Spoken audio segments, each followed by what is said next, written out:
Muy bien, bienvenidos a nuestro módulo 4 de accesibilidad universal y GRD. Como saben, el material ya está disponible en la plataforma.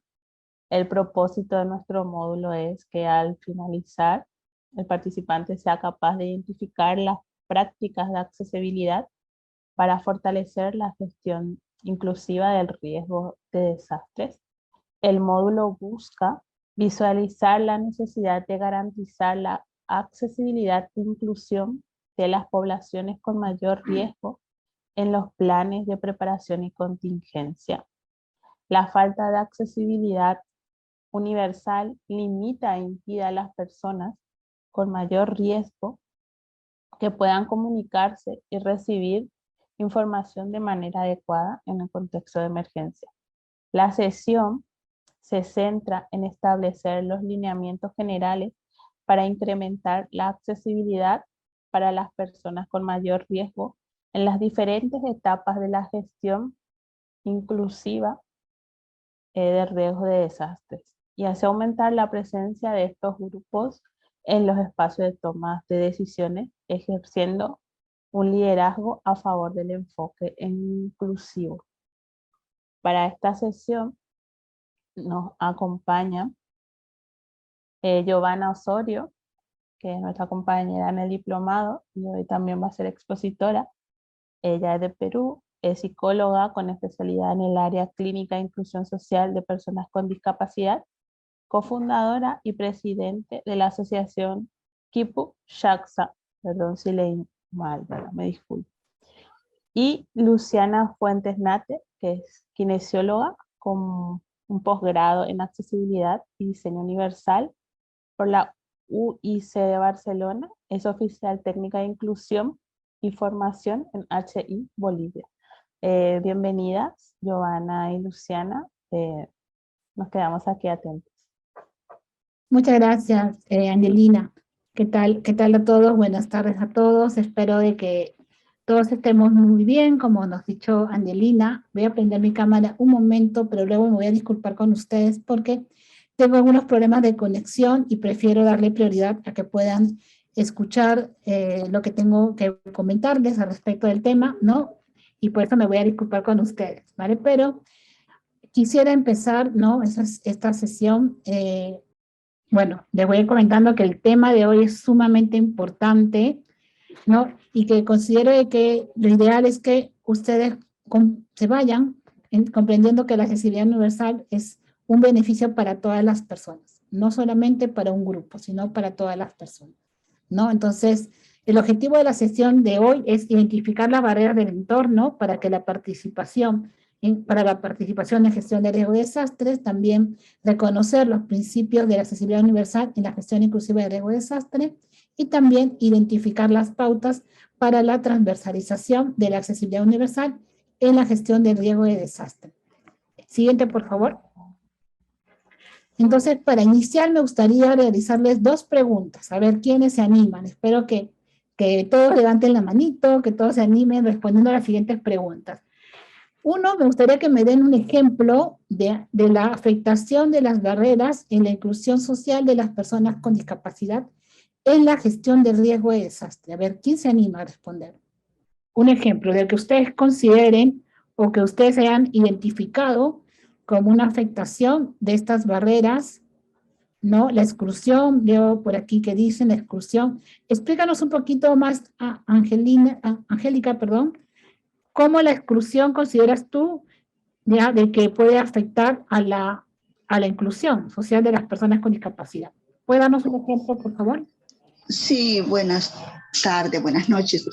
Sí, las barreras a las personas con discapacidad nos excluyen porque no podemos accesar, ya sea a servicios y sobre todo en la emergencia, las personas con discapacidad nos quedamos atrás, dado que no tenemos la facilidad de la movilización en el entorno. Hablo por las personas con discapacidad física.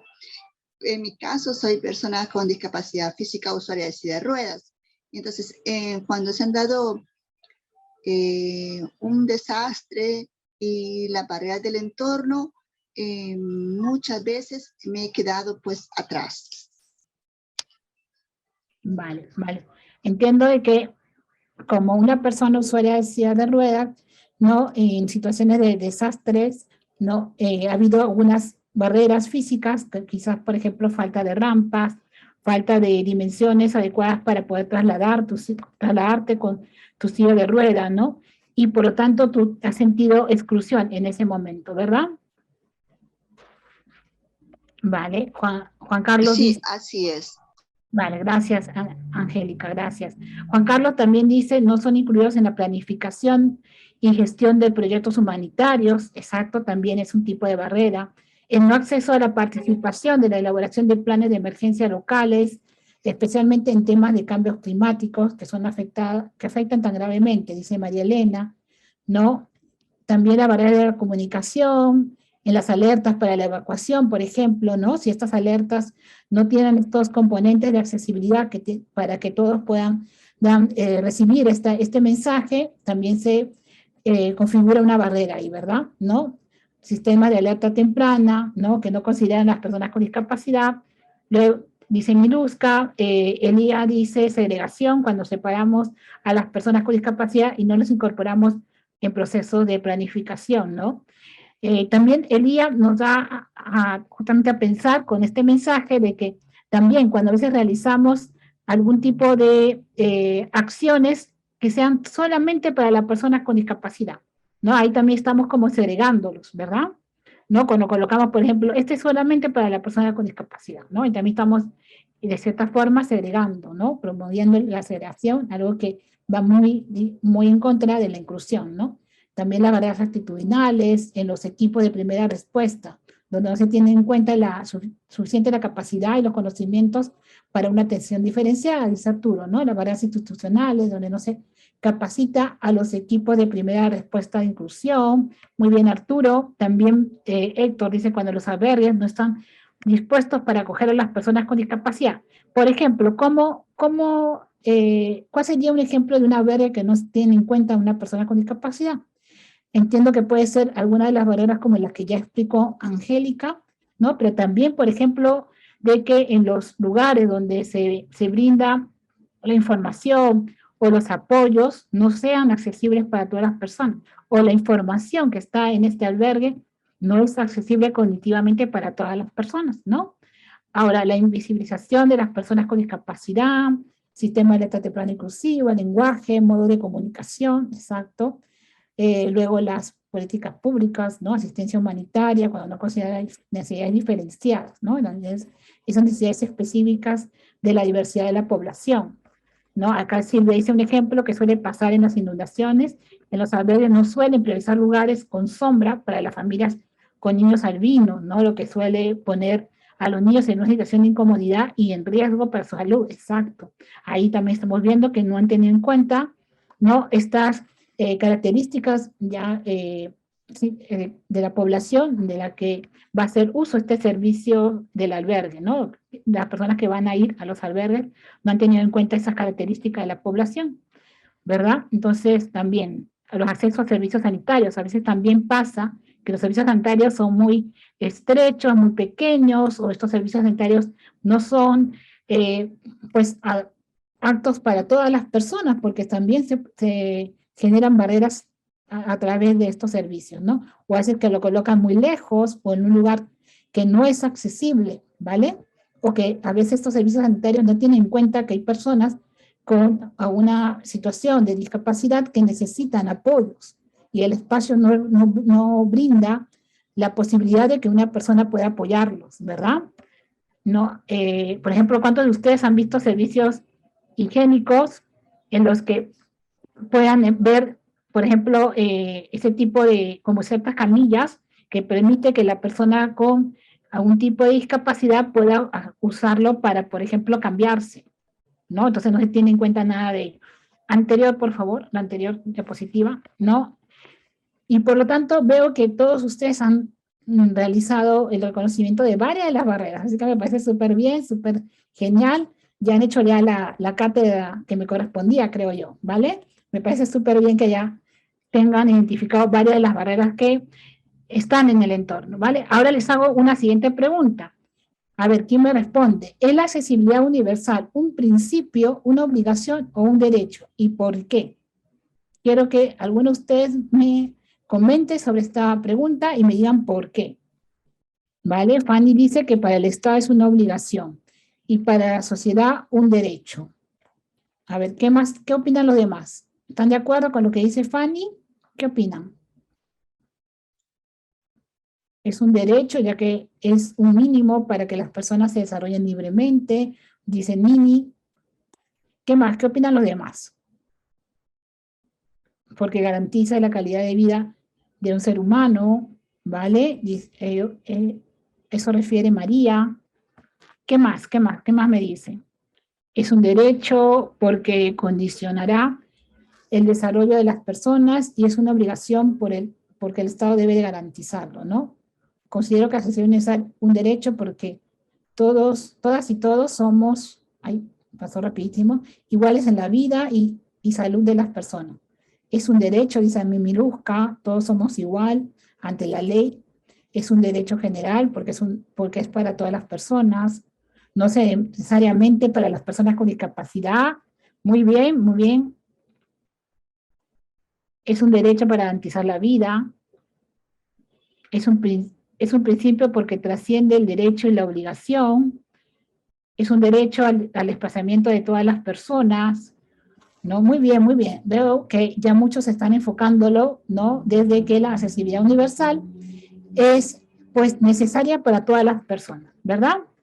No se preocupen que vamos a ir ahondando en esta sesión sobre cuándo la accesibilidad universal es un principio, una obligación o un derecho, ¿vale? Acá también dice Esperanza que es principio, es decir, para todos y todos sin excepción, ¿verdad? Entonces, ya es un principio que limita la accesibilidad, dice Oscar, ¿vale?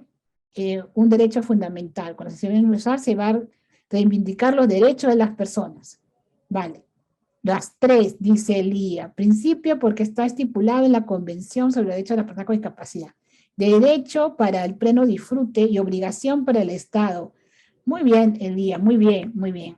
Muy bien, chicos. Entonces, vamos a seguir con la ponencia de hoy, pero no se preocupen que vamos a resolver esa duda de si es un principio, una obligación, un derecho, o es como dice Elía, ¿no? Los tres, ¿vale? Muy bien.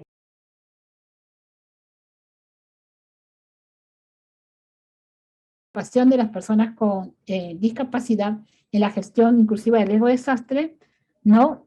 Son factores, ¿vale? Son factores en el entorno de una persona, y como algunos de ustedes lo dijeron, no necesariamente esas barreras son para las personas con discapacidad, sino que en cierta forma son como más notorias, ¿vale? Pero las barreras en realidad afectan a todas las personas también, ¿vale? Entonces las barreras son factores en el entorno de una persona que obstaculizan su participación y generan una discapacidad. Pueden clasificarse también como una amenaza si son deliberadamente introducidas o como una vulnerabilidad si se producen accidentalmente, ¿vale? Las barreras también pueden pueden dificultar extremadamente el desempeño de las personas y hacer justamente que algunas acciones ya sean imposibles de hacer, ¿vale? Todo ello genera estas barreras. A menudo se presentan varias al mismo tiempo. Ya hay mucha evidencia científica que muestra que a menudo las barreras están acompañadas. No solamente está la presencia de una, sino más de una, ¿vale? Estas barreras limitan el acceso e inclusión en la sociedad de las personas. ¿Por qué? Porque nos llevan a la exclusión, lo que incrementa, ya que incrementa la probabilidad de que las personas tengan que a ellas en un nivel mucho más alto que el resto de la población, ya en unas situaciones, por ejemplo, de emergencia o de desastres, como también algunos de ustedes lo han dicho, ¿no? Y como Angelina o Angélica, creo, fue que comentó un caso que le pasó, ¿verdad? Entonces, por ello, es que es importante que nosotros tengamos en cuenta los elementos facilitadores, ¿vale? Es decir, que, por ejemplo, servicios de apoyo en los campamentos y algunas situaciones que ustedes han presentado. Por ejemplo, que las higiénicos sean más accesibles, que los albergues tengan en cuenta ya estos componentes de accesibilidad para que todas las personas puedan pues tener la misma oportunidad de hacer uso de estos servicios en los albergues, ¿vale? O sentirse cómodos, ¿no? También tenemos que tener en cuenta de que cuando nosotros eliminamos una barrera, estamos mejorando la resiliencia de la persona, ¿ya? Y también la resiliencia de la comunidad. Entonces, por eso es tan importante eliminar estas barreras, ¿no? Además, con ello también nosotros estamos disminuyendo el riesgo. ¿Por qué? Porque, como he dicho, estamos mejorando la resiliencia, ¿vale? Entonces, es muy importante, entonces, para tenerlo en cuenta.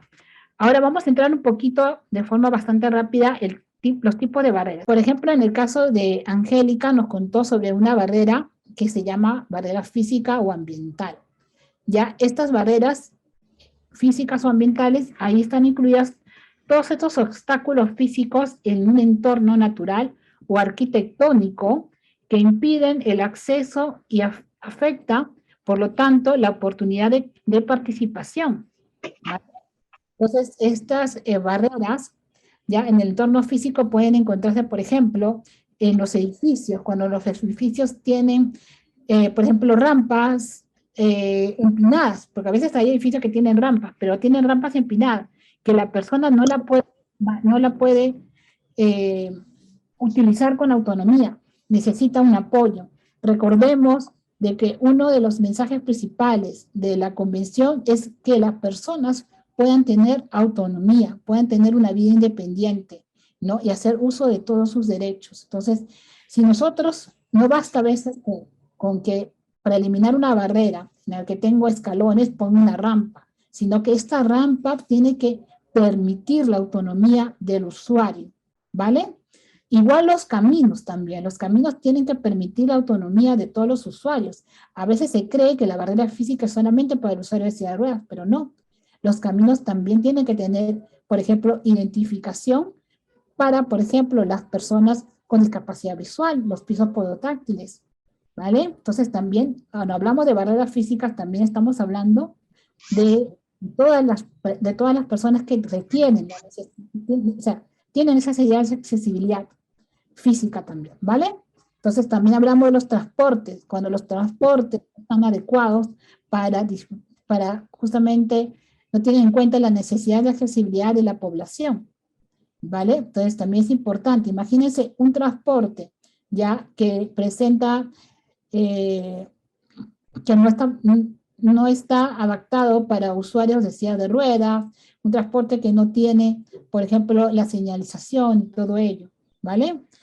También las instalaciones interiores y también exteriores, y por ejemplo, las escuelas, si no tienen, no tienen, por ejemplo, las instalaciones adecuadas para la diversidad de población, de los estudiantes, igual los hospedajes, las instalaciones médicas, ¿no? Lamentablemente hay casos de instalaciones médicas en que las puertas son muy estrechas, puede entrar una persona usuaria de una silla de ruedas estándar, entonces también pasa eso. Instalaciones deportivas, los espacios laborales, ¿no? Entonces, todas esas barreras. También entra aquí en la barrera física el inmobiliario, ¿no? Por ejemplo, las mesas, ¿vale? Los escritorios que vayan a usar. Si una persona va a un espacio público y la mesa que va a usar para almorzar, imagínense, no es una mesa que permite a todos los usuarios poder dar uso, también sería una barrera, ¿vale?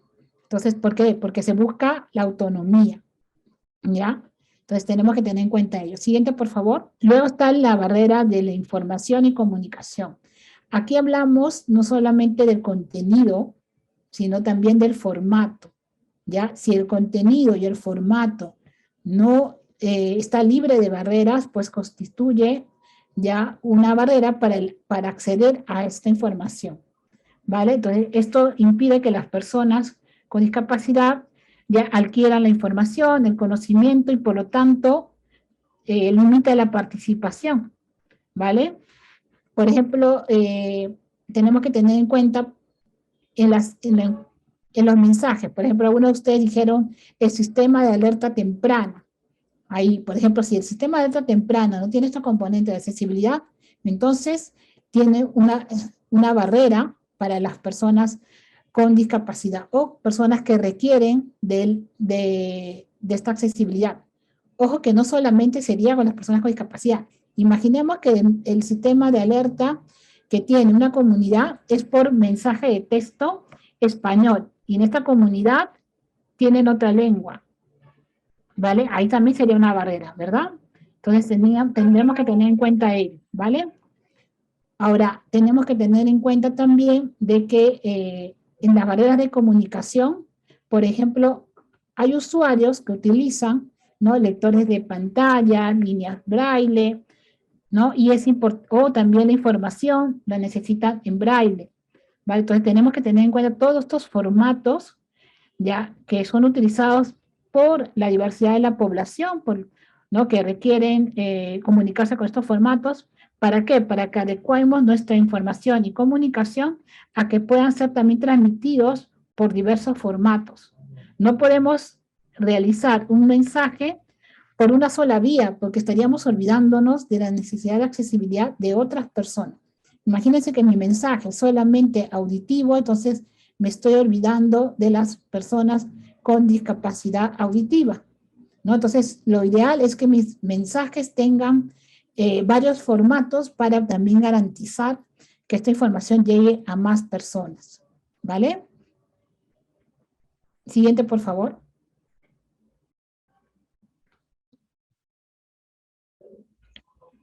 Luego están las barreras institucionales, ¿no? En estas barreras incluyen las leyes que uno de ustedes nombraban, por ejemplo, la ley, las políticas, también incluye las estrategias, las prácticas institucionales, ¿no?, que pueden, sin querer discriminar a las personas con discapacidad y por lo tanto impiden la participación en la sociedad, ¿no? Es decir, procesos que prohíben o impiden el acceso al acceso a las personas con discapacidad. También incluyen ya la inexistencia de disposiciones que aseguren el acceso a los bienes y a los servicios de las personas con discapacidad, ¿vale? Es decir, si yo realizo un servicio y mi servicio no tiene en cuenta ya a la diversidad de la población, ya de la comunidad o del lugar donde va a ser, donde estoy ofreciendo mi servicio, entonces yo estoy realizando ya un acto de discriminación y además es una barrera institucional, ¿vale? Entonces también la falta de servicios o los problemas en la prestación de servicios también constituyen barreras del entorno del tipo institucional, ¿vale? Ahora también está la de actitud. Siguiente, por favor.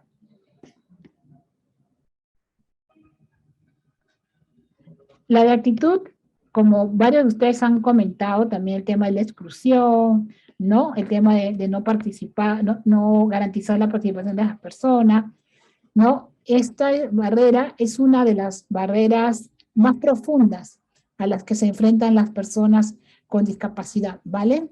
¿Por qué? Porque hay infinidades de prejuicios, hay infinidades de estereotipos, los estigmas que están presentes, ¿no?, en la sociedad inciden en que las prácticas cotidianas ya excluyan o marginen a las personas con discapacidad, llegando a asignar, por ejemplo, un lugar no prioritado en la agenda política o en la agenda pública, ¿no? Provocando que, por ejemplo, los edificios, los programas y las oportunidades que se pueda tener, ya sea educativa, laborales, etcétera, no sean completamente accesibles para las personas con discapacidad, ¿no?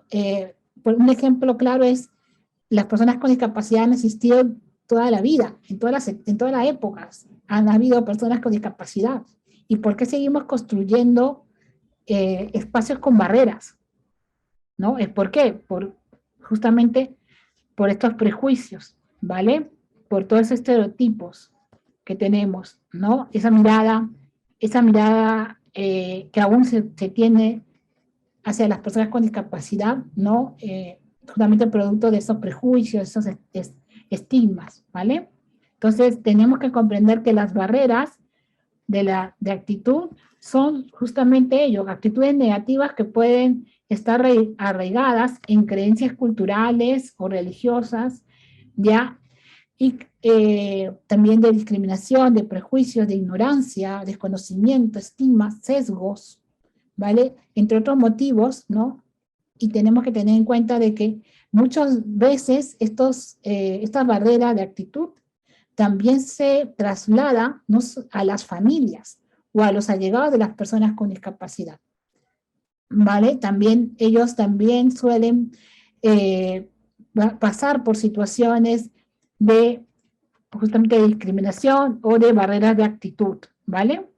Entonces también es importante de que comprender que las barreras actitudinales son la causa en realidad de discriminaciones sutiles o manifiestas y de la exclusión, ¿no? Entonces tenemos que comprender que estas barreras son ideas sociales erróneas, ¿no? Y los prejuicios que se tienen justamente de esta población. El hecho de solamente suponer, ¿ya? Que una persona con discapacidad pasa por ello sin preguntarles, ya es una barrera actitudinal. ¿No? El hecho de suponer, ¿no? Suponer que porque una persona tiene discapacidad, pasa esto y esto, o debería hacer esto, o debería ser así. Por ejemplo, ¿cuántos de ustedes habrán escuchado hablar que cuando a veces decimos, ¿cómo una persona con discapacidad? Ay, no, súper bueno, un angelito, son angelitos.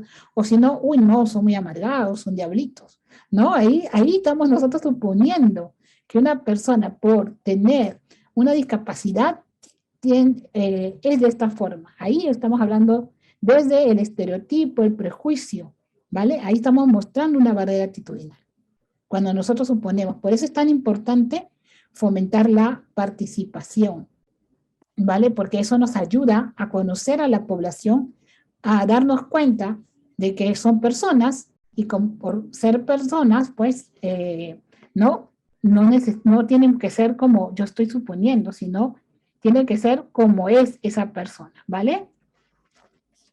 Ahora, he querido colocar esta diapositiva, esta lámina, ¿ya? Porque considero que es muy importante que comprendamos que el resultado que da justamente esa interacción entre una persona con las barreras, ¿vale? Entonces, en esta lámina que estoy compartiendo, ya tenemos un icono que representa una interacción, ¿vale? Tenemos también una tabla en la que presenta la interacción entre una persona, estamos hablando de una diversidad funcional, de una deficiencia, de una condición de vida, ¿ya? Pero es una persona que forma parte de la diversidad humana. Esta persona ya justamente interactúa con una barrera. La barrera no está en la persona, la barrera está en la sociedad, ¿vale? Entonces, al interactuar esta persona con esta barrera que está en la sociedad, es lo que nos da resultado, ya, la discapacidad. También podemos decir que nos da como resultado una posible condición de vulnerabilidad según las barreras a las que se tiene que enfrentar la persona. ¿Ya? Por ejemplo, lo que nos contó Angélica, ¿no? Angélica comentó de que pues en el lugar no había accesibilidad, entonces ella no iba a poder, ¿no?, participar como todas las personas. Entonces, por ejemplo, ahí la información no le iba a llegar como a todas las personas, no iba a poder hacer uso de los servicios. Y todo ello también puede generarle una situación de vulnerabilidad, ¿vale? Y generando una situación de vulnerabilidad también puede generar un mayor riesgo. En la anterior sesión ustedes preguntaron, ¿no?, ¿por qué estamos hablando de las personas con discapacidad cuando el enfoque de inclusión tiene que ver a todas las personas? ¿Por qué? Porque una de las poblaciones a las que, una de las poblaciones de las que se enfrentan a mayores barreras es la población con discapacidad. Y también una población que ha estado invisibilizada durante mucho, mucho tiempo, a tal punto de que los derechos básicos, los derechos humanos, no se les estaba teniendo en cuenta. Se estaba vulnerando sus derechos básicos, sus derechos humanos. Entonces, por ello es que surgió esta convención para mostrarnos de que el problema no está en la persona, el problema está en la sociedad que está llena de muchas barreras y que estas barreras nos generan una discapacidad, una situación de vulnerabilidad, una situación de riesgo. Por eso es tan importante eliminar estas barreras. ¿Vale? Quisiera saber si es que se ha comprendido con esta lámina, porque considero que esto es muy, muy importante. ¿Está claro esta parte?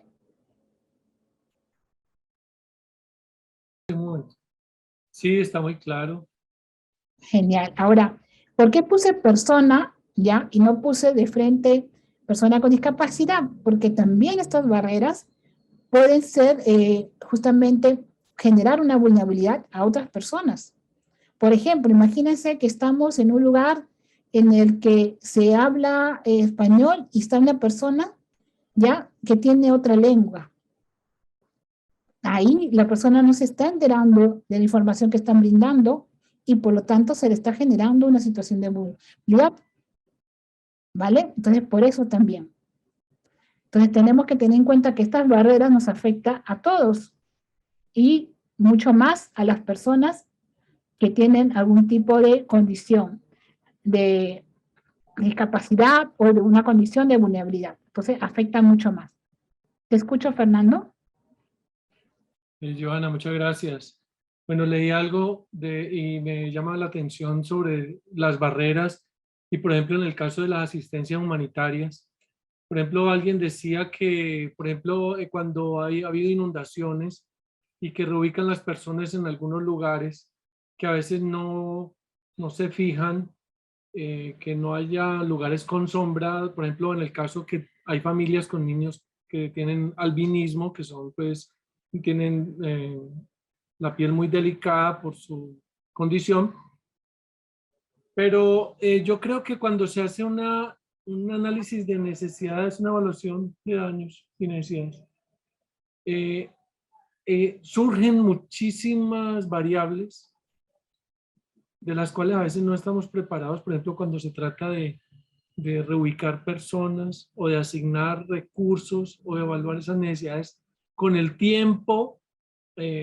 apropiado, requerido para que la persona, digamos, su sufrimiento sea el menor, no se extienda, por ejemplo, en el caso de desastres que la ayuda humanitaria puede tardar mucho más del tiempo que creeríamos debería estarlo recibiendo. Por ejemplo, pueden llegar incluso a asistir las personas 72 horas después de estar sufriendo un evento adverso.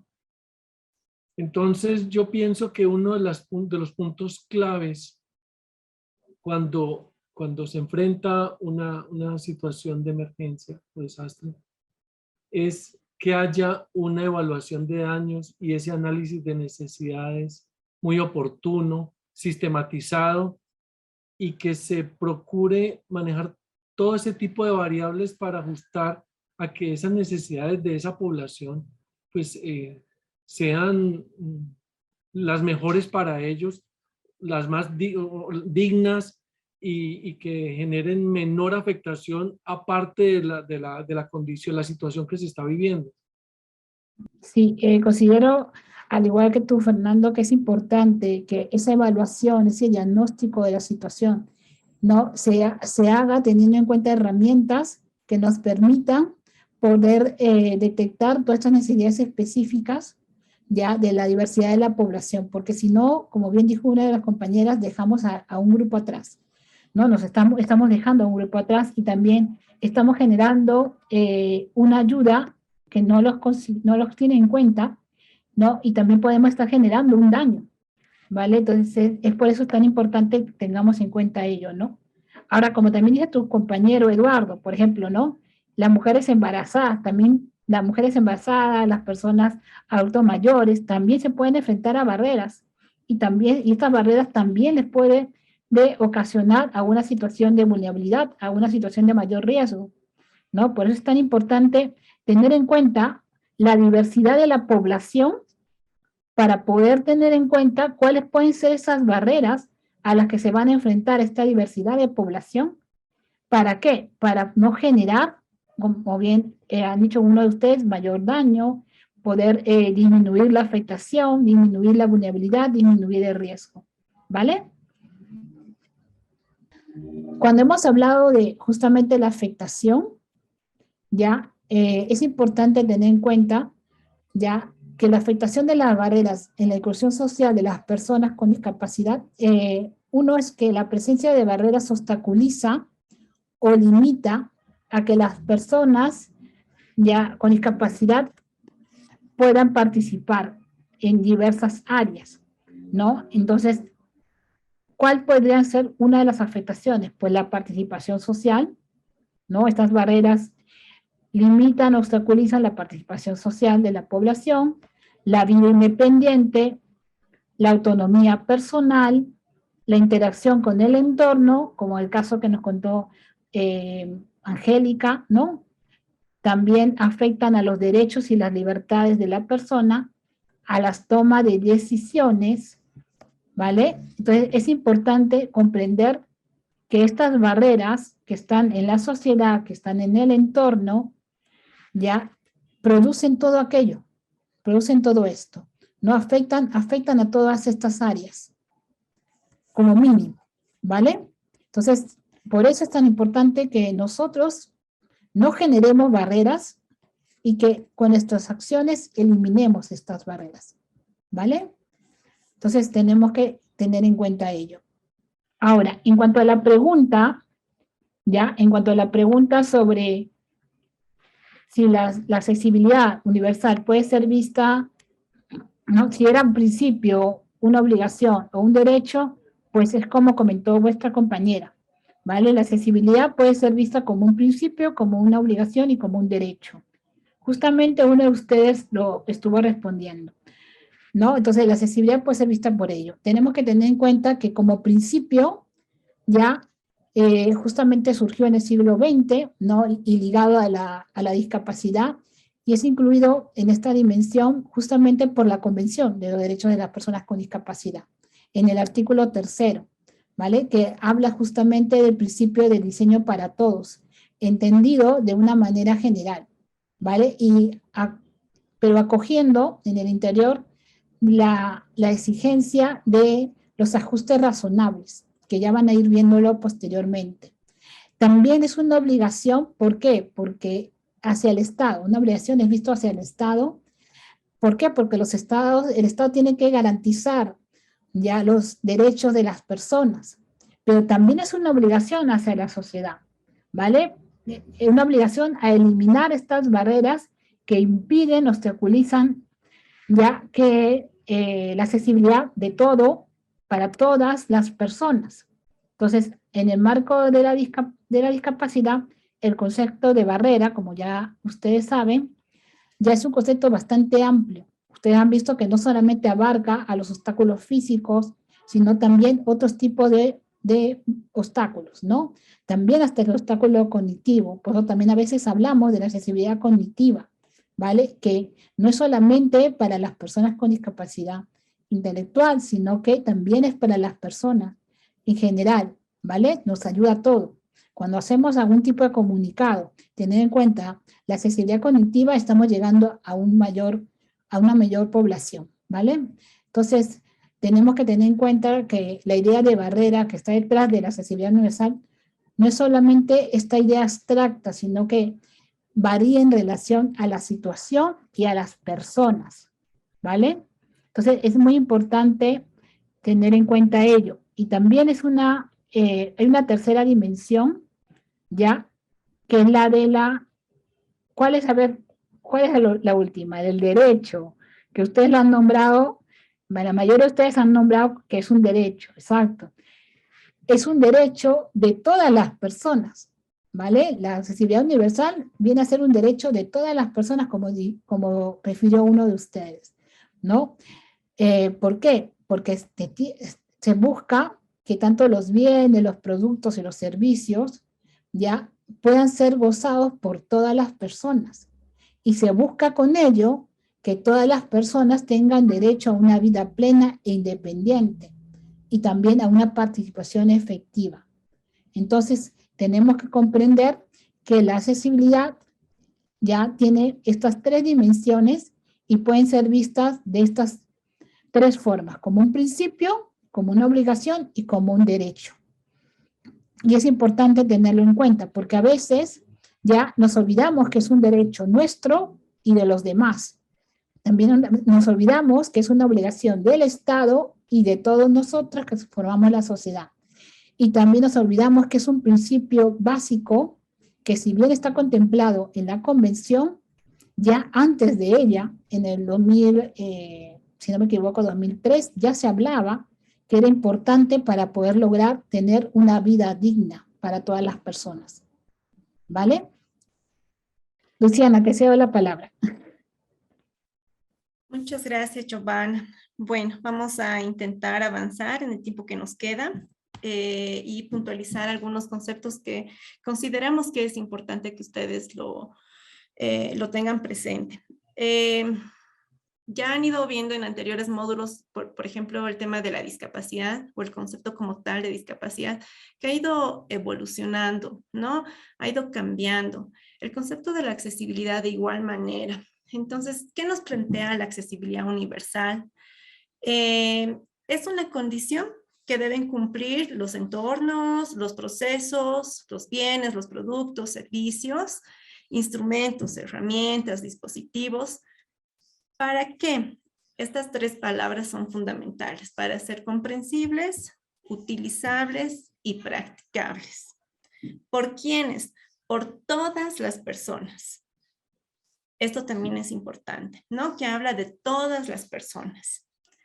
De la manera más segura posible, cómoda y que sea autónoma y natural posible.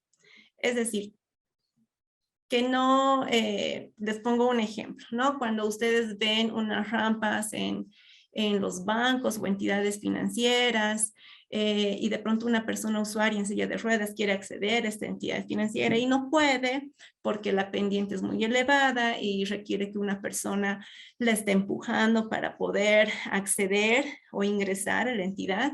Entonces, esta rampa que se constituía como una forma, un criterio de accesibilidad de esta institución porque de pronto tenía gradas, ¿no? Ya no es accesible porque no cuenta con todas las características que tiene que tener. Simplemente la han hecho por cumplir una ley o una obligatoriedad, pero no han considerado todos los detalles. Pero no genera autonomía, no genera seguridad, no tiene las condiciones. Entonces, cuando hablamos de accesibilidad universal, estamos hablando de todas las personas que llegamos a ser beneficiados de todas estas características. Antes, la accesibilidad estaba planteada solo para las personas con discapacidad, ¿no? Se decía, bueno, hay que hacer accesible, no sé, este espacio en la escuela, solo para la persona con discapacidad. Hay que colocar esta rampa solo para la persona usuaria en silla de ruedas. Hay que adaptar este baño solo para la persona usuaria en silla de ruedas, ¿no? Entonces, eran cosas muy dirigidas solo a la población con discapacidad en un inicio. Esto ha ido obviamente evolucionando, ¿no? Es por eso que actualmente se plantea la accesibilidad universal que nos incluye a todos, a ustedes, a mí, a las personas adultas mayores, a las mujeres embarazadas, a los niños, aquellas personas que han sufrido alguna lesión temporal, que de pronto no se está usando muletas, tiene un yeso y por un tiempo pues está en una situación de movilidad reducida. Entonces, de pronto va a acceder pasar por la rampa, no va a usar las gradas, va a preferir un ascensor, un transporte que sea accesible, ¿me entienden? Entonces todos estamos dentro de este concepto. Para ello hay otra palabra que es importante, que es ver el tema del diseño universal, ¿no? Cuando hablamos de diseño, ustedes, ¿qué se imaginan, no? Cuando ustedes de pronto tienen la oportunidad de crear algo, algún producto, algo tan simple que todos hacemos en nuestro cotidiano, puede ser unas diapositivas, por ejemplo, ¿no? Es algo que estamos diseñando, estamos pensando que vamos a incorporar de pronto imágenes, vamos a incorporar letra y lo quiero hacer bien bonito, entonces voy a combinar con colores, ¿no? Bien llamativo, pero a esto que estamos diseñando tenemos que considerar que todos tienen que acceder a esta información, ¿no? Entonces, para yo crear o diseñar estas diapositivas, voy a considerar ciertos principios que luego lo vamos a ver. Entonces, Es muy importante el diseño universal, porque ya este diseño no está dirigido pensando solo en las personas con discapacidad como una respuesta, ¿no?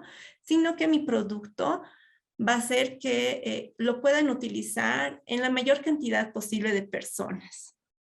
Esto es importante.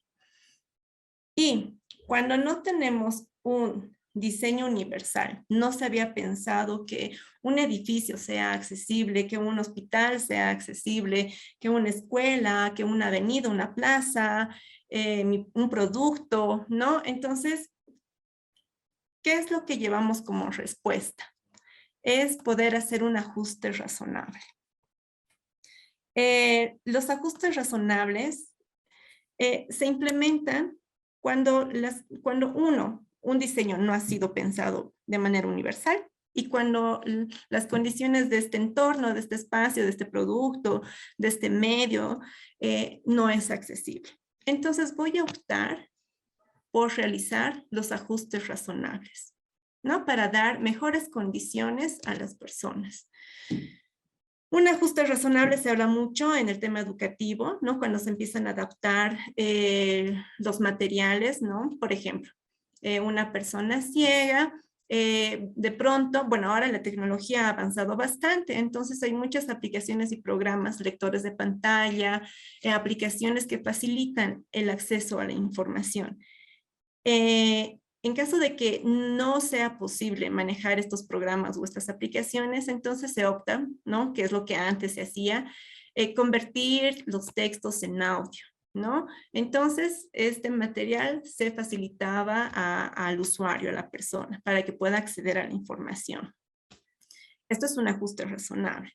Otro ejemplo de un ajuste razonable es lo que nosotros hacíamos bastante y eran adaptar máquinas de tejido, máquinas de costura, de textil. Teníamos usuarios en silla de ruedas que sí querían aprender a la costura. E incluso en zapato teníamos usuarios. Entonces, lo que hicimos era analizar la máquina con un ingeniero y ver cómo podíamos adaptar esta máquina para que ya el mecanismo de acción de la máquina no sea a través de los pies, sino a través de las manos. Entonces, esto es un ajuste razonable. Y podemos encontrar muchos ejemplos de los ajustes razonables. Verán entonces que el ajuste razonable se implementa cuando algo antes no ha sido pensado ni diseñado de manera universal, ¿no? Por ejemplo, en cuanto a la inclusión laboral, se habla bastante de ajustes razonables cuando se incluye personas laboralmente, entonces se hacen bastantes adaptaciones, ¿no? Por ejemplo, para las personas con baja visión, que puedan tener un monitor más grande, que se pueda tener aplicaciones de pronto en su máquina, o ver las condiciones y espacios de su trabajo, ¿no? Entonces ahí es cuando se empiezan también a trabajar bastante lo de los ajustes razonables.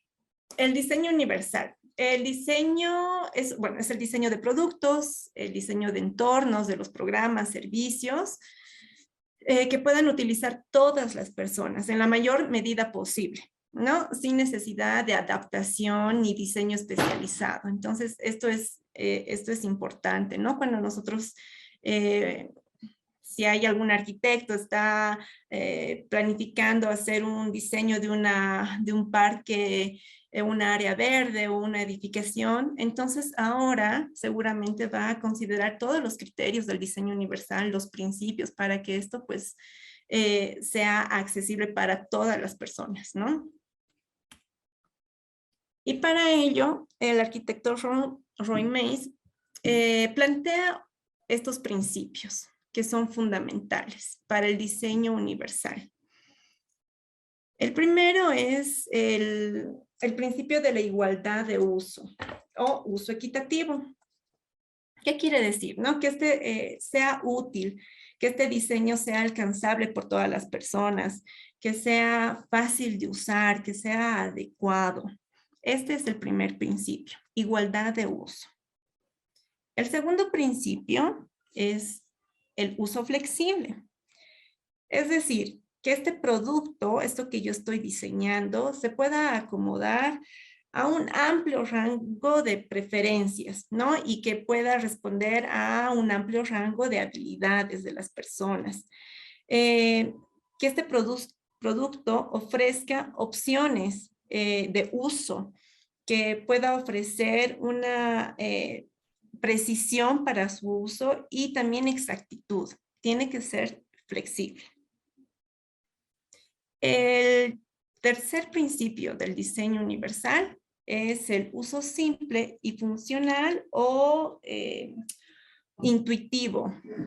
Estos productos tienen que ser, como dice la palabra, intuitivo, fáciles de entender, que no sea complejo, que tengamos que estar leyendo todo un manual para poder recién usar un producto, sin importar que la persona haya tenido experiencia o tenga un conocimiento o tenga habilidades en el lenguaje, ¿no? Porque algo un ejemplo que les puedo colocar es alguna vez que entré a un hotel nuevo, me dirijo al baño para poder lavarme las manos y no entendía yo el mecanismo de acción del grifo, ¿no? Porque no salía agua nunca.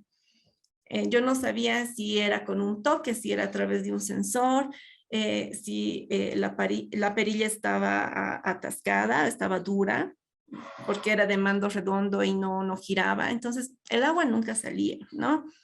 Resulta que era el sensor muy pequeño y que teníamos que ser muy precisos para colocar la mano y que pueda salir el agua, ¿no? Entonces, estos productos que por más modernos que parezcan y sofisticados, no necesariamente responde a estos principios, ¿no? Que realmente sea intuitivo, que sea fácil de comprender, que la persona no se sienta, no nos sintamos confundidos para poder usar, ¿no? Es de la información comprensible.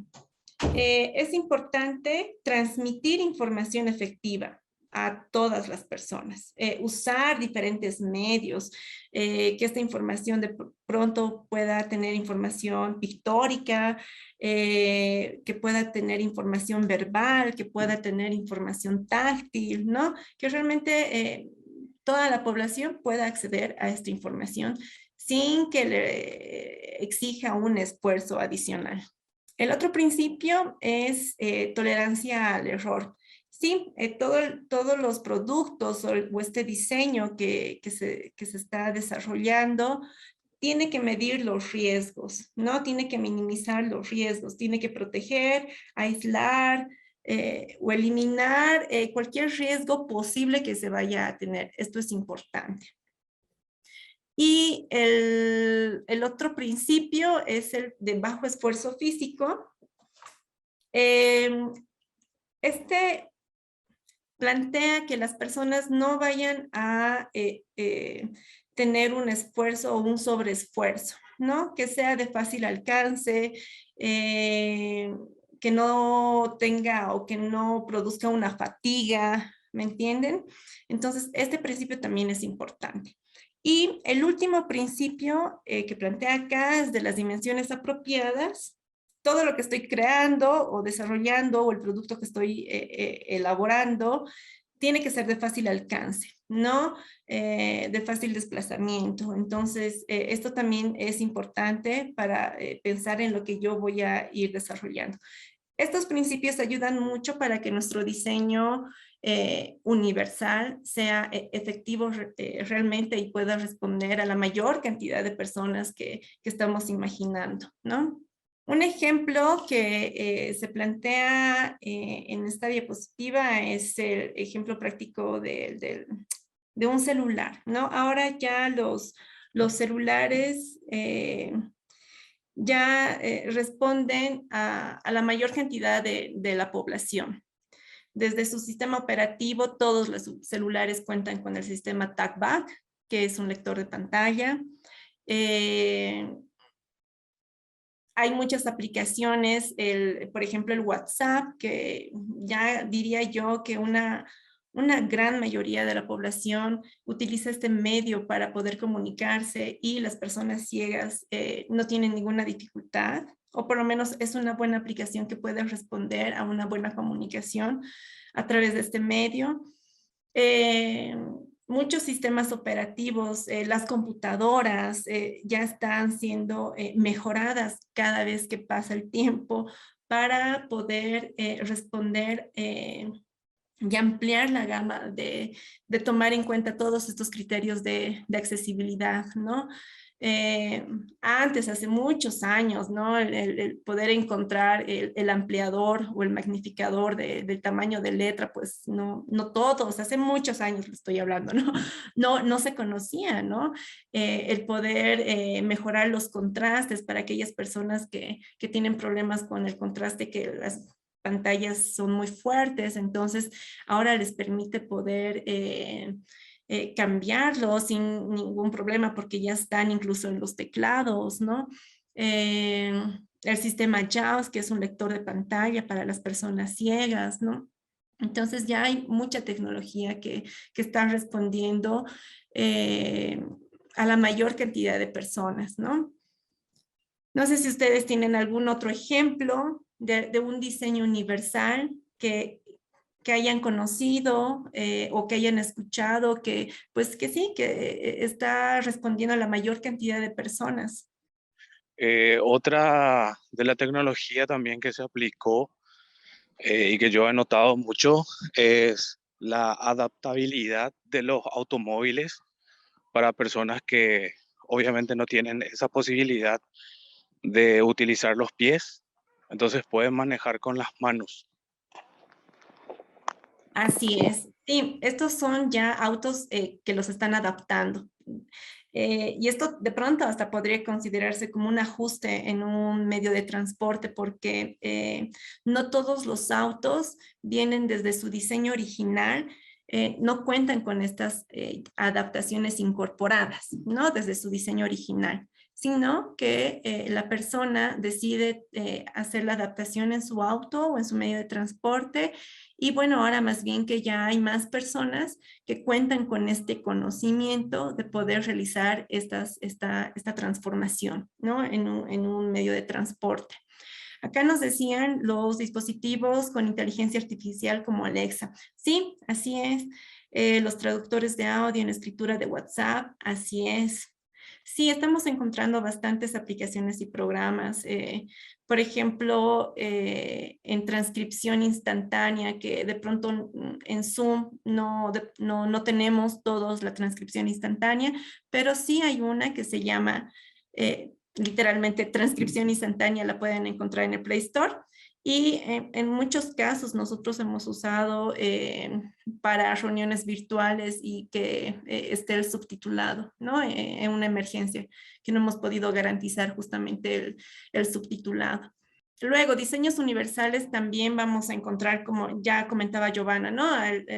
Creo que lo mencionaba, el tema de los medios de transporte. Bueno, acá en Bolivia tenemos medios de transporte municipales de largo trayecto que tienen ya incorporado en su diseño, no lo han adaptado, sino que en su construcción ya venían con la plataforma elevadora para usuarios en silla de ruedas, ¿no? Esto es un diseño, es decir, el resultado de este bus ha sido pensado a través de un diseño universal, ¿no? En el que una persona en silla de ruedas también pueda acceder a estos buses. También contamos con el teleférico y acá en la ciudad donde yo me encuentro, bueno, las características geográficas son terribles porque subida, bajada, ¿no? Pero el teleférico realmente ha brindado mayores oportunidades, diría yo, a las personas con discapacidad y principalmente sí a las personas en silla de ruedas porque les permite trasladarse de puntos lejanos en la ciudad, ¿no? Sí, es un medio de transporte realmente accesible. Y bueno, entonces podemos encontrar, como estos que les menciono, varios otros más, ¿no? Decían acá la domótica, exacto, así es. Está siendo utilizado bastante con un enfoque de accesibilidad dentro de una infraestructura. Cuando una persona sorda, por ejemplo, desde la construcción le habilitan, por ejemplo, el timbre que sea, no, de pronto será con sonido si vive con varios en casa, pero también va a ser el sonido a través de una luz. Entonces la persona sorda va a ver que alguien está tocando el timbre, pero va a ser reflejado a través de una luz. Joana tiene, adelante. Sí, Luciana. Quería comentarles, por ejemplo, quizás algunos de ustedes se habrán subido a un ascensor en el que, por ejemplo, el ascensor tiene los botones ya con números en braille. Aparte de ello, que cuando va subiendo el ascensor se va iluminando cada uno de los pisos a los que va subiendo. Y aparte de ello, tiene también una voz que refiere a qué piso está subiendo, ¿no? Ahí, por ejemplo, estamos viendo elementos, ¿no? Que están siendo incorporados en la construcción de este ascensor. Es decir, este ascensor no se adaptó, se creó teniendo en cuenta las características diversas de la población, se consideró esas características de los usuarios que requieren mayores características de accesibilidad, que tienen una necesidad de accesibilidad mayor, ¿no? Y salió como producto ese tipo de ascensores. Pues ese es un ejemplo de diseño universal, ¿no? Tenemos que comprender que ese diseño universal es el resultado óptimo para todos los usuarios. Y por lo tanto es un proyecto proactivo, ¿no? Entonces, no podría ser diseño universal si solamente es algo escrito o es un audio o solamente cubre la necesidad de accesibilidad de un grupo de población, sino tiene que ser un resultado óptimo para todos los usuarios. Gracias, gracias, Giovanna. Así es. De eso trata el diseño universal, ¿no? De poder responder a la mayor cantidad de personas tomando todos estos criterios de accesibilidad. Vamos a pasar a la siguiente. Bueno, vamos a leer lo que es el ajuste razonable. Dice, son las modificaciones y adaptaciones necesarias y adecuadas que no impongan una carga desproporcionada o indebida, cuando se requieren en un caso particular para garantizar a las personas con discapacidad el goce o ejercicio en igualdad de condiciones con las demás de todos los derechos humanos y libertades fundamentales. Esto es recogido a través de la Convención. Ya cuando se plantea en práctica el ajuste razonable, muchas veces puede ser cuestionado, ¿no? Y digo, ¿por qué cuestionado? Porque donde nosotros hemos recibido mayor cuestionamiento en cuanto a los ajustes razonables, en las entidades que tienen que contratar personas con discapacidad y dicen, pero ¿cuánto yo voy a invertir por el ajuste razonable? ¿No? Entonces, no tiene que generar una carga desproporcionada, e incluso en temas económicos no tiene que generar un presupuesto muy alto, ¿no? Porque esto es justamente algo razonable, ¿no? Algo que sí se puede realizar. Seguramente en muchos países hasta incluso creo que ya se tienen normativas más estructuradas y desarrolladas donde uno puede tener mayor información sobre qué criterios se está tomando para hablar sobre los ajustes razonables, ¿no? En otros países todavía no tenemos esta normativa donde detalle qué es realmente hasta cuánto se puede entender que no sea una carga desproporcionada o indebida, ¿no? Incluso en el tema monetario. Pero estos ejemplos que les daba anteriormente de estos ajustes, ¿no? Por ejemplo, lo de las máquinas que adaptábamos o aquellas mesas que sea de fácil acceso para, incluso por el tamaño de la persona, se hacían los cortes de las patas, ¿no? Estas adaptaciones de los reposapiés, por ejemplo, o el hecho de brindar una pantalla más amplia a una persona que de pronto tiene problemas de baja visión, pero que una pantalla más grande le va a permitir poder desenvolverse de pronto en sus actividades, ya sean laborales o más personales o académicas, ¿no? Entonces, pueden ser ajustes razonables. El hecho de que, y me pasaba con mi papá. Mi papá leía bastante el periódico y ustedes verán que los periódicos, o por lo menos acá en Bolivia, la letra es demasiado pequeña. ¿Y quiénes acceden a los periódicos? ¿A quiénes les gusta leer más el periódico? Creo que es a los adultos mayores, ¿no? Por lo menos eso es lo que yo veo. Y mi papá usaba lentes, sí, pero cuando tenía que leer el periódico, lo hacía con una lupa. Y compramos la lupa porque él leía, le encantaba leer. Entonces, esta lupa ya se convierte en un ajuste razonable, ¿no? Para poder hacer que él pueda acceder sin necesidad de tener que estar esforzándose o exigiendo más su vista, ¿no? Entonces son estos ejemplos que les puedo dar respecto a los ajustes razonables. Voy a leer algo que están comentando en el chat. A ver, dice la misma. A ver, ¿dónde está? ¿Dónde está? Te lo leo si querés, Luciana, que dice, existen televisores que identifican el área del intérprete de lengua de señas y brinda la opción de agrandar este cuadro para que la persona que lo necesite lo pueda ampliar y ver con claridad las señas. Manuel nos cuenta, en las ciudades inclusivas están los semáforos con alertas auditivas y botones de activación de pare en braille. También las veredas podotáctiles y los cruces con rampas. Eduardo nos dice, los ajustes razonables, hablando de infraestructura, se da cuando, por ejemplo, por razones de que la infraestructura sea patrimonial, tú no puedes hacer cambios en la misma. Es decir, no construir ni derrumbar. Sin embargo, los ajustes razonables, ahí pueden la incorporación de elementos móviles o portátiles para suplir unas gradas con rampa móvil siempre y cuando todo rija una norma técnica INEMS, lo que es de su país, y no hacerla por hacer. Después Giovanna nos dice que ese caso sería la accesibilidad del que comentó. Bueno, yo quería, como para más o menos tener claro el tema de los conceptos, partiendo también de ahí de lo que dice Eduardo y lo que Giovanna le hace el cambio, ¿no? De que dice que no es ajuste, sino accesibilidad. Quisiera comentarles un poco que de Ecuador, nosotros para el mes de octubre vamos a realizar un simulacro nacional por tsunamis. Y obviamente en este proceso de sensibilización a la población estamos cambiando el material comunicacional que se va a entregar a la población como un tema de preparación.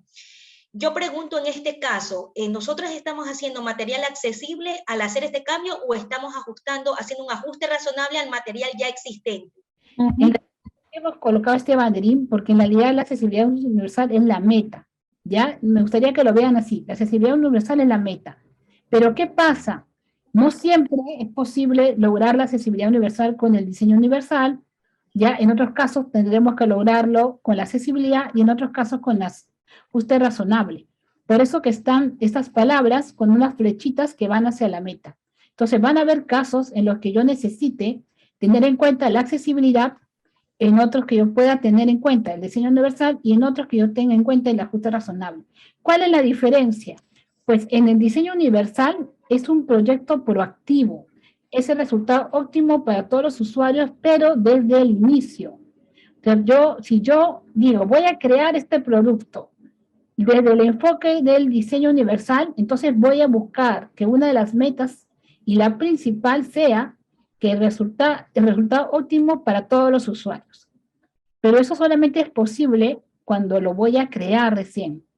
¿Vale? Entonces la palabra es proyecto proactivo, resultado óptimo para todos los usuarios. Esas son las palabras clave que me permiten a mí identificar cuándo yo puedo realizar el diseño universal, desde la creación.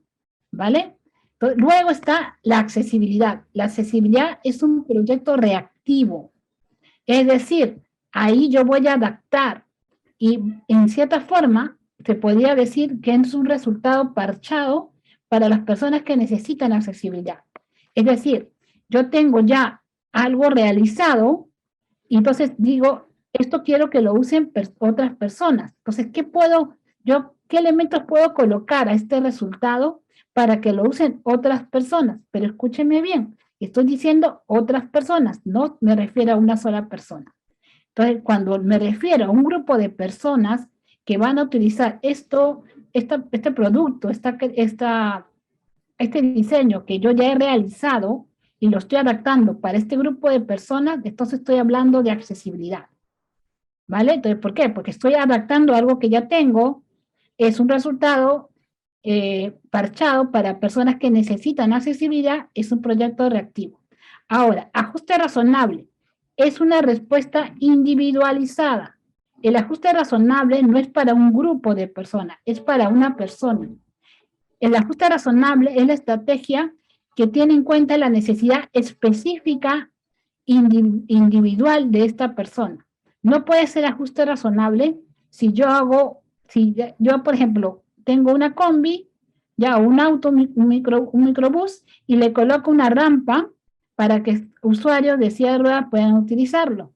Entonces ya no sería ajuste razonable, porque van a usarlo varios usuarios de silla de ruedas, sería accesibilidad. Yo he adaptado ese vehículo para que otras personas que requieran accesibilidad lo puedan usar. Si yo tengo un auto y quiero que una persona lo conduzca, esta persona, pongámosle un nombre, Pablo, pero Pablo no puede, no tiene fuerza en los pies para hacer el avance y el freno, ¿no? Entonces voy a adaptar este carro para que lo use Pablo, no es para que lo use otra persona. Ahí estoy realizando un ajuste razonable.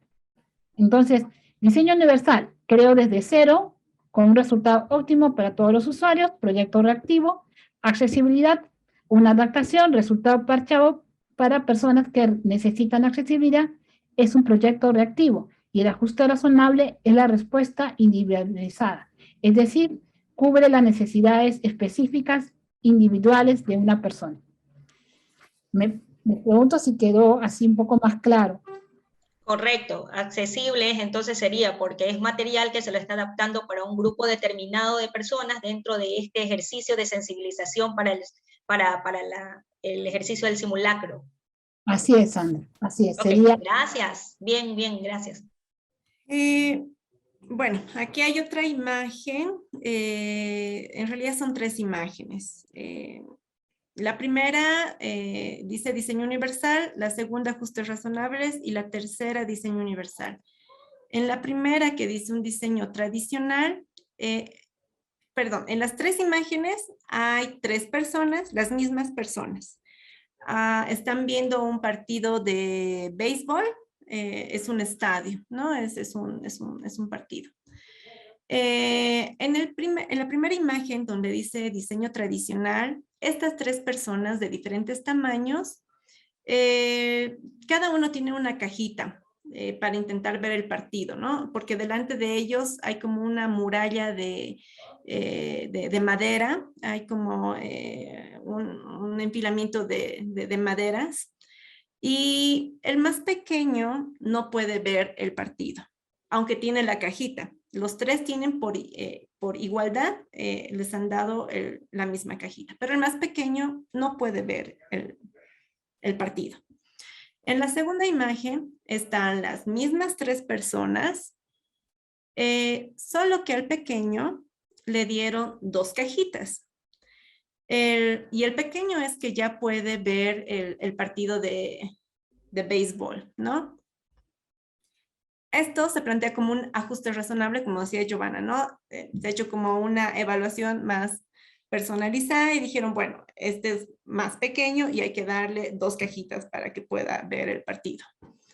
Y la tercera imagen que tenemos con el concepto de diseño universal es que este estadio ya no cuenta con toda esta muralla o esta pared de madera delante de ellos, sino que han diseñado una malla cuadriculada y es transparente, ¿no? Es decir, les permite ver el partido con facilidad sin necesidad de usar las cajitas.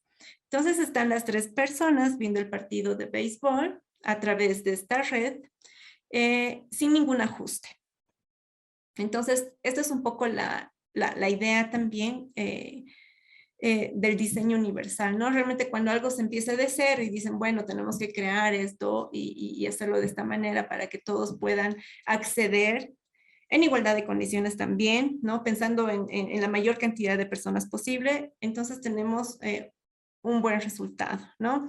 Cuando no ha sido posible, es que ya se empieza a responder a través de los ajustes razonables, como decía, como planteaba Giovanna, ¿no? Ojo que en el concepto de ajustes razonables está la palabra de adaptaciones, ¿no? Si bien sí, es personalizado, pero de pronto en muchas evaluaciones personalizadas este ajuste va a responder también de pronto a más de una persona, ¿no?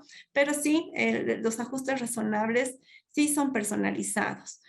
Pero ojo que la palabra de adaptación está dentro de este concepto también de los ajustes razonables. Entonces, cuando hablamos de adaptar algún material, estamos también haciendo ajustes y esto también puede generar un debate. Entonces, no es que yo tenga la razón o Giovanna u otra persona, porque el también poder comprender estos conceptos es parte de la construcción y también es parte cuando empezamos a practicarlo, ¿no?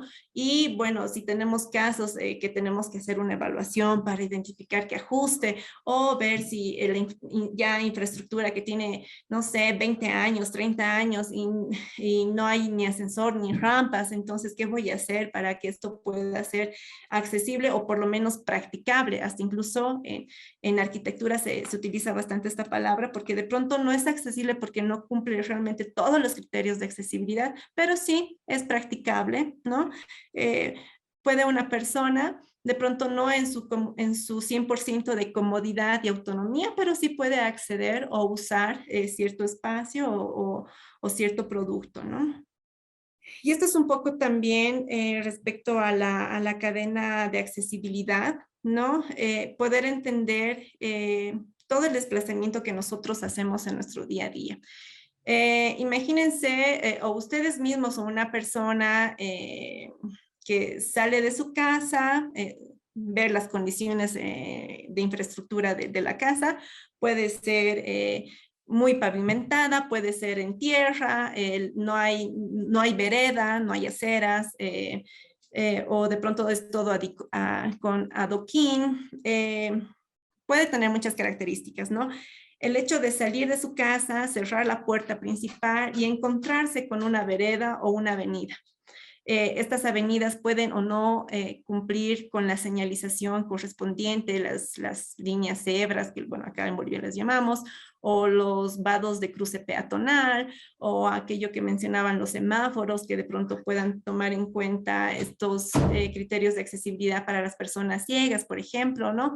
Entonces puede o no haber, y tiene que hacer todo un recorrido, tiene que caminar, o sea, nosotros nos topamos con muchas barreras de las que ya ha comentado Giovanna en las veredas, en las aceras, ¿no?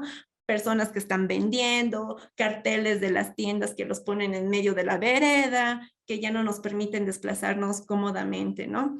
Y quiero acceder a un transporte, quiero acceder a este transporte. ¿Será que donde nos encontramos o en las áreas de intervención en las que estamos haciendo, habrá transportes accesibles o transportes adaptados? ¿Qué tipo de transportes encontramos? ¿Será que incluso son asequibles? ¿O no hay mucho transporte? No lo sé, ¿no? Bueno, ya finalmente accedemos al transporte en las condiciones en las que esté. Hay un trayecto que tenemos que recorrer, verificamos el tema de la señalización, ¿no? Si nuestras ciudades están bien señalizadas, no están, si como peatones cumplimos la señalización o los conductores. Podemos hacer muchos análisis al respecto de la señalización, ¿no? Llegamos al destino. Puede ser el destino nuestro trabajo, la universidad, el colegio, un centro de salud, no sé, un centro de acogida. Entonces, este lugar, ¿será que está adaptado? ¿Será que puedo llegar e ingresar y hacer uso de todo lo que está adentro? ¿Será que puedo acceder a la información y a la comunicación? ¿Será que puedo desplazarme en todos los ambientes? Si de pronto son de varios pisos, habrá ascensor, no habrá ascensor, si en las áreas comunes, los baños o los comedores o las salas de reuniones o los auditoriums, ¿será que cuenta con estos criterios de accesibilidad para todas las personas? Entonces, un poco este análisis desde que salimos de casa, llegamos a destino y luego cómo retornamos, ¿no? Es lo que plantea la cadena de accesibilidad, que lo ideal que debería tener, ¿no? El que se cumpla ciertos criterios, ciertas características, ciertas medidas. Cuando ya sea en la parte urbana o en el transporte o en el acceder a la información o en acceder a un servicio o a una edificación no es accesible, ya rompemos con esta cadena de accesibilidad, ¿no? Entonces, de pronto con este ejercicio que los que han seguido han podido imaginarse con cuántas barreras nos encontramos, porque de pronto en las condiciones o en las ciudades en las que vivimos, recién está en proceso, ¿no? Recién como que estamos concienciando a las personas, educando, transmitiendo esta información respecto a la accesibilidad, y de pronto encontraremos otras ciudades que son ejemplo de accesibilidad, ¿no? O edificios, qué sé yo. Entonces, en el lugar que nos encontremos, pues ya tenemos como un diagnóstico de nuestra realidad, ¿no? Y entender un poco esta cadena de accesibilidad, que implica todo, ¿no? Está transporte, está urbanismo, está edificación o está infraestructura, está acceder a la comunicación, está el poder ingresar, salir y hacer uso de cada uno, de cada una de las cosas que puede tener cada espacio, ¿no? Cada área. Entonces, un poco es poder comprender esta cadena de accesibilidad. Y bueno, acá hay otra imagen que es un poco lo que repite lo que hemos comentado anteriormente. En esta imagen, al inicio hay una vivienda, luego hay un señor que está caminando, hay un transporte, luego continúa el señor caminando hasta llegar al edificio, ¿no? Y más abajo está como que mostrando a través de una iconografía todas las poblaciones. Está la iconografía de personas en silla de ruedas, de la discapacidad visual, auditiva, los adultos mayores, las mujeres embarazadas, los niños, personas que tienen movilidad reducida o temporal por alguna lesión, ¿no? Entonces, realmente poder comprender que tanto yo, mi papá, un adulto mayor, mi hermana que puede estar embarazada o alguien que se ha lesionado, una persona con discapacidad, etcétera, nos beneficiamos, ¿no? Realmente podemos gozar de esta autonomía y de esta movilidad, de esto de poder decir yo quiero ir por este lugar porque yo decido y además porque es accesible. Esto me hacía recuerdo a alguien que decía, ¿será que todos gozamos de los mismos derechos? Y lo cuestionaba un joven. Decía, ¿será que yo tengo el mismo derecho de poder elegir a la universidad que quiero entrar? Y algunos respondían, pero claro, ¿no? O sea, tú tienes los mismos derechos. Y él decía, no, porque yo quiero entrar a tal universidad y resulta que esta universidad no es accesible, ¿no? Entonces, un poco, realmente no todos tienen esa libertad de poder elegir, hasta incluso de decir, quiero ir a tal plaza o a tal parque, pero no puede porque resulta que no es accesible, ¿no? Entonces, esto nos hace repensar un poco en las cosas que estamos trabajando y viendo y entender un poco el tema de cuán importante es la accesibilidad universal, ¿no? Hay 3 medidas importantes, que es seguridad, ¿no? Cuando se habla en temas de diseñar algo, de hacer que un espacio, un producto o algo sea accesible, tenemos que garantizar la seguridad para la persona, ¿no? Que no haya un daño. Tenemos que garantizar que lo pueda usar de manera autónoma, esto es fundamental, ¿no?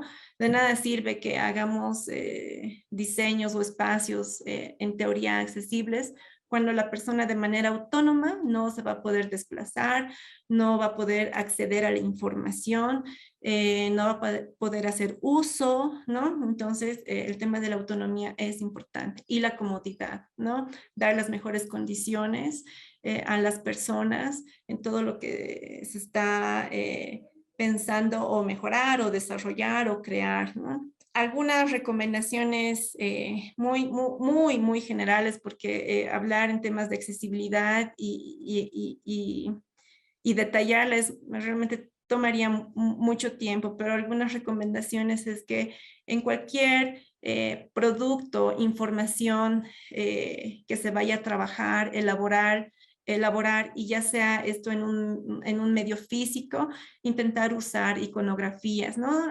Siempre comprender que la información tiene que ser amigable, realmente que tiene que dar ganas de poder acceder a esa información, de poder leerla, de poder verla.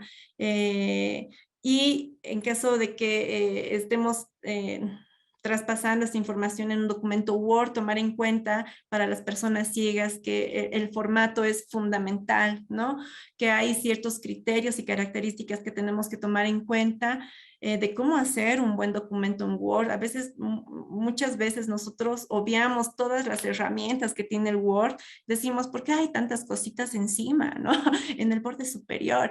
Y tiene una finalidad, definitivamente tiene una finalidad, porque cuando una persona ciega accede a este documento que lo hemos elaborado y no hemos tomado realmente los criterios de accesibilidad, si yo le he puesto título sin usar los estilos de título, si yo manualmente le he hecho mi índice sin utilizar los mecanismos para poner el índice, realmente la persona a través del lector de pantalla no va a poder acceder a la información.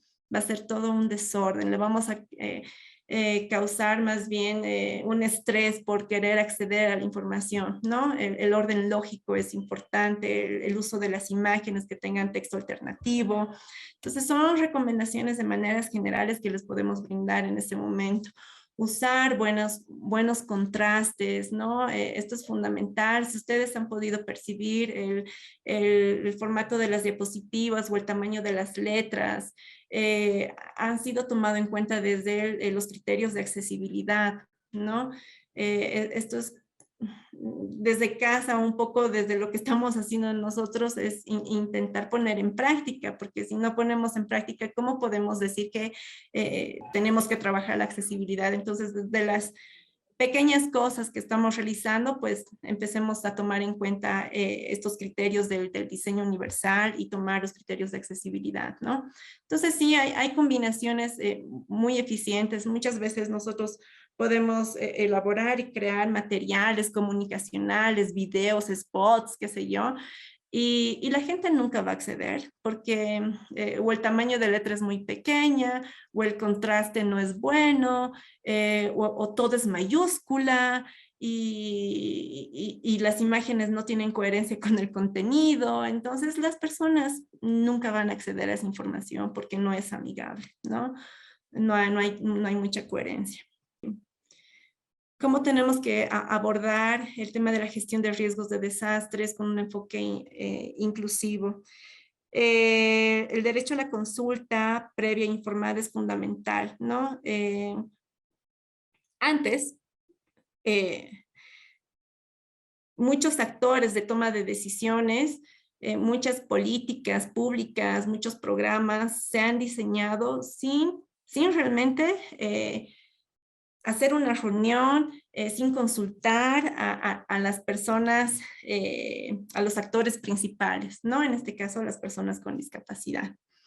Se han tomado muchas decisiones a la ligera y decir, sí, yo pienso que esto va a ser bueno para ellos, ¿no? Pero nunca les hemos preguntado, o sea, nunca hemos no hemos generado un espacio participativo y esto es fundamental. Hay un lema, ¿no? Nada sobre nosotros sin nosotros. Entonces, no caer en esto de pensar que estamos haciendo las cosas por el bien cuando realmente podemos tomar decisiones muy erradas, ¿no? Entonces, definitivamente no podemos hacer un diseño de un proyecto, no podemos hacer un programa, no podemos planificar nada si no estamos realmente garantizando la participación de los actores principales. El tema del consentimiento informado, y esto se maneja mucho en temas de salud, ¿no? Principalmente en las personas que tienen discapacidad intelectual y discapacidad psíquica, ¿no? Creo que hace un momento decían, a veces simplemente suponemos, ¿no? Vemos a un joven con discapacidad intelectual o discapacidad psíquica y no queremos brindar información. Decimos, no, contigo no, que venga tu tutor, que venga tu cuidador, que venga tu familiar, con él voy a hablar, ¿no? A él le voy a explicar. Porque a veces, y esto yo lo veo porque ahora estoy trabajando más en temas de salud, veo esta actitud mucho en los médicos, ¿no? Que dicen, es que mi tiempo es tan corto y que yo prefiero hablar con el padre porque sé que me va a entender, ¿no? Pero cuando la persona con discapacidad psíquica tiene un derecho de estar informado, entonces nosotros en esta participación activa tenemos que garantizar también que todo lo que la información que estamos brindando a la población en general también tenemos que ver de llevar esta información a estas personas, ¿no? No suponer que es mejor hablar o brindar esa información a los padres, sino ellos tienen que también estar informados directamente. Y ellos tienen que dar también la autorización de que va o no va, que si quieren o no se quieren, si autorizan o no, ¿no? Entonces, esto es bien importante. Trabajar la concienciación. Se habla mucho, sí, decíamos, de sensibilizar, de educar, y hay que concienciar. Este es un trabajo, creo, de día a día, ¿no? De las personas que estamos, no sé, promoviendo la inclusión, tratando de que se mejoren las prácticas de accesibilidad, y hay que concienciar. Y algunos me decían, no, hay que educar, porque sensibilizar no funciona, o sea, la gente necesita ser educada. Y bueno, o sea, muchas personas pueden tener diferentes posturas por la experiencia que han desarrollado, por el conocimiento, pero sí es algo que tenemos que trabajar arduamente, porque hay mucho desconocimiento y definitivamente alguien que hasta diría yo, alguien que tiene un familiar y ha pasado por una experiencia, puede tomar decisiones objetivas, ¿no? Alguien que desconoce, pasa por alto y dice, no, esto no es importante. Entonces, este punto tenemos que trabajarlo también bastante, ¿no? Y cuando se trabaja con equipos multidisciplinarios, interdisciplinarios, y en temas de riesgos y desastres, se trabaja con trabajadores sociales, están los psicólogos, están médicos, están profesionales del área de salud, están ingenieros, entonces hay que previamente garantizar un espacio para poder concienciar, para poder sensibilizar, para poder educar. Esto es fundamental, ¿no? Porque muchas personas no conocen la temática. Hay que hacer los diagnósticos de accesibilidad, y esto es fundamental, ¿no? Porque cuando se tiene proyectos con áreas geográficas definidas donde hay que trabajar el tema de gestión de riesgos, entonces hay que hacer como un diagnóstico situacional, ¿no? Y es fundamental saber qué cantidad de personas adultas mayores hay, qué cantidad de personas con discapacidad existen, cuántos niños, niñas hay, ver el tema de edad, género, discapacidad, ¿no?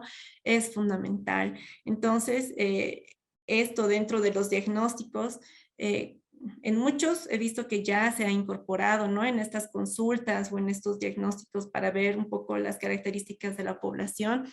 Está el poder detallar cuántas personas con discapacidad y qué tipo de discapacidad tienen, cuántos adultos mayores hay y qué dificultades tienen y cuántos niños hay, ¿no? Entonces, esto es importante. Gestión de la información, bueno, que es justamente esto, ¿no? El recolectar toda esta información de esta área geográfica donde se va a trabajar.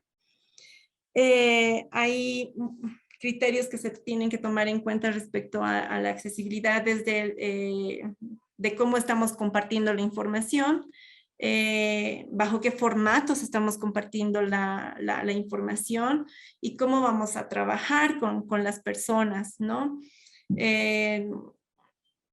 Esto de reducción de riesgos, atención a emergencias y desastres, de seguro ustedes tienen, técnicamente me refiero, tienen mucha más información sobre qué paso a paso se tiene que desarrollar. Pero ¿cuál es nuestra finalidad?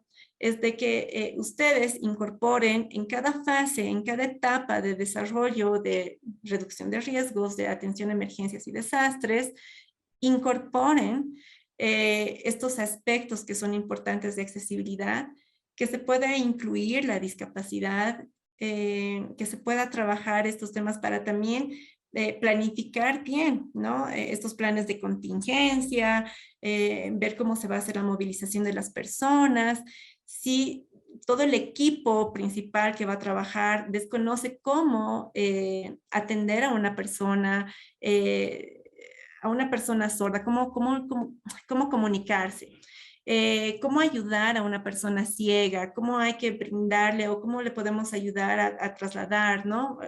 De hecho, o sea, todos somos muy autónomos, pero en algún momento sí vamos a necesitar apoyar. Y obviamente siempre tenemos que preguntar si la persona requiere ayuda. Pero cuando nos aceptan, entonces ahí tenemos que saber responder, ¿no? Entonces, no es nomás empujar la silla de ruedas, no es nomás agarrarle de su mano y jalarle, o si es una persona sorda, yo le sigo hablando y sabiendo que no me está escuchando, entonces tengo que tener los mecanismos de respuesta ante estas diferentes etapas, ¿no? Esto es importante. Siempre tenemos que consultar si la persona requiere en primera instancia una ayuda, un apoyo, ¿no? Y la persona nos dirá sí, no, y luego ya saber cómo responder. Incluso muchas veces para plantear los ajustes razonables cuando son muy complejos, las mismas personas nos brindan pautas para poder realmente tener un buen ajuste razonable, ¿no? Porque dependiendo de la situación. Entonces, las mismas personas, por su diario, día a día, es decir, por sus actividades del día a día, entonces empiezan a desarrollar respuestas para resolver sus mismas barreras que se encuentran, ¿no? Ya sea en casa, ya sea afuera. Entonces, esta información ayuda para que podamos tener una respuesta acertada. ¿Cómo se puede garantizar que la accesibilidad en los albergues, ¿no? Porque evidentemente muchas cosas, por tema de emergencias, entonces se hace una construcción tan rápida, pero hay diseños de pronto previos, ¿no? Porque, y ahí es cuando hay que dar estas orientaciones a este equipo técnico que va a funcionar o que está funcionando, y por eso estas capacitaciones previas a todo el equipo multidisciplinario es fundamental, ¿no? Brindar estas pautas. Tenemos que tener en cuenta siempre la consulta a las personas con discapacidad en todas las etapas de los procesos que realicemos, ¿no? Porque justamente lo que comentó Nini, ¿no? Ese tipo de información lo obtenemos al hablar con las personas, ¿no? Es importante tener en cuenta ello, ¿no? Y también, por ejemplo, el tema de concienciar o sensibilizar, eso también viene de un pedido del colectivo en una de las observaciones a los comités, ¿no? Que lo de sensibilizar en realidad no estaba promoviendo un trato digno y respetuoso para ellos, y por eso era importante, ¿no? El tema de ir más allá, de concienciar, porque estamos hablando de derechos, no estamos hablando de favores, ¿no? Por ese lado. Y por un montón de justamente motivos que comentaron los colectivos. También el tema, tenemos que también tener en cuenta de que la convención fue realizada en el 2006. Estamos en el 2022, ya hay un montón, varios documentos, ¿no? Directrices, también hay varias observaciones, ¿no? Y por eso tener en cuenta que la convención es una base, pero no podemos quedarnos solamente con la base, sino tenemos que ir mejorando nuestras prácticas y teniendo en cuenta lo de la participación. Muchas gracias, Chopana. Bueno, les agradezco por su compañía, y Luciana y Giovanna. por resumirnos todo el mundo en 2 horas. Así que muchas gracias.